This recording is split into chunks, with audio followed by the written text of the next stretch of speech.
Hi folks, Susan here again on the 15th of March 24. Thanks very much for tuning in. I'm grateful for the company, as it were. Well, I have my wee rant, or well, it's not a rant today, just some thoughts. Um, but I've recently been my attention's been drawn to Candy's Owen and the way she presents her case and so on. And I have to admit, I don't agree with everything or opinions. In particular, her standing by Kate on the last photograph business. Well, no, I do believe that the Royals have professional photographers who are going to take a picture and edit as necessary. For her to come along and say, uh, "Oh, terribly sorry, but as an amateur, I was just messing about with Photoshop." They don't release one of these as the official um, photograph. So, yeah, she seemed to give a bit of backup there, which makes you wonder what side she's on. But that was her opinion, and she's entitled to it. We're all entitled to our own opinion. That's fine. But some of the other work that she's letting us know about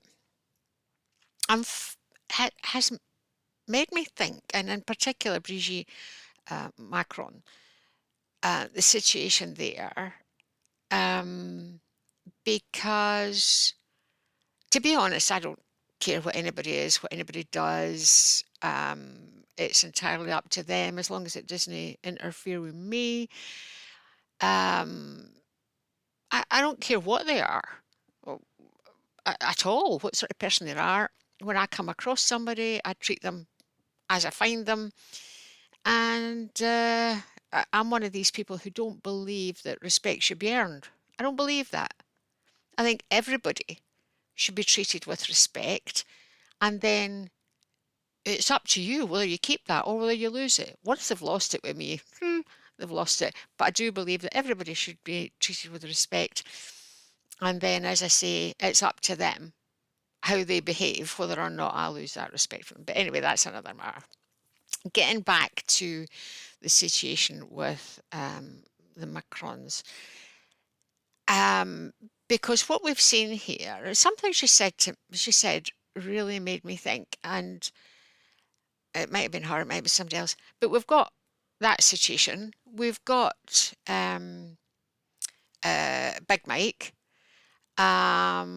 We've got all sorts of weird business about Trudeau's parentage.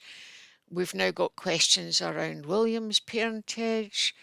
Whether you believe it or not doesn't matter. But what occurred to me was that all of these people have got themselves into that position because there's something on them that can be used for blackmail. There's also the business, of course, that they want power, they want money. There's that as well. But really, when their story comes out that they want to hold back, in other words, a story they can be blackmailed on, when that comes out, surely they can no longer be blackmailed because everybody knows already. So it makes me think, hang on a wee minute, if truthers and really good researchers, because an awful lot of journalists seem to be just spouting out the piece of paper that they've been given. So if researchers are finding out these things and putting enough evidence forward for people to accept it, and this is something that I do like to see enough evidence um, to show where the story has come from and gone and so on and so forth. Other than that, I think we've got to go where our gut an awful lot of the time. But anyway, my point being that once these stories are broken, there's nothing left to blackmail them with. So they do no longer need to follow. Um, there's nothing to hold them with. And the other one I was thinking about the other day, I saw Gove with his very stark face coming along and this new rule about extreme organisations and what we're going to do with these extremists and extreme organisations. Personally, I think extremists is very subjective. But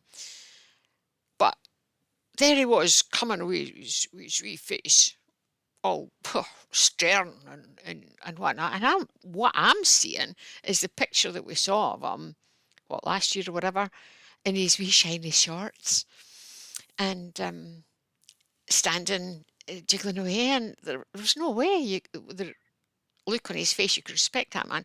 So really what gets me is the hypocrisy of these people, but also the fact that once their secret's out, they're not open to blackmail anymore. So they don't need to follow that. I don't know where my head's going on this one, but it'd be interesting to see how you think about this. So I'd be glad to see any comments. But yeah, these truthers coming out and letting us know the backstory.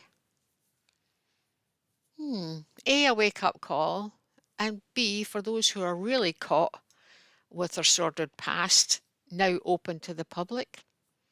I don't need to worry about it anymore. And the other thing, of course, is if you had a sordid past, for goodness sake, forgive yourself and come out, because at the end of the day, it doesn't matter. If Gove wants to dress in shiny shorts and high heels, that's fine. But then don't come preaching to the rest of us and pretending it never happened. Wouldn't it be funny if they turned up in Parliament in their shiny shorts and their high heels? If they were all absolutely open about who they were and what they were, instead of all in their suits and either a blue tie or the red tie. Oh, it'd be fascinating. Anyway, that's my story for today. Thanks very much for tuning in. I would love to hear what you think about this, but at the end of the day, live, love, and be happy.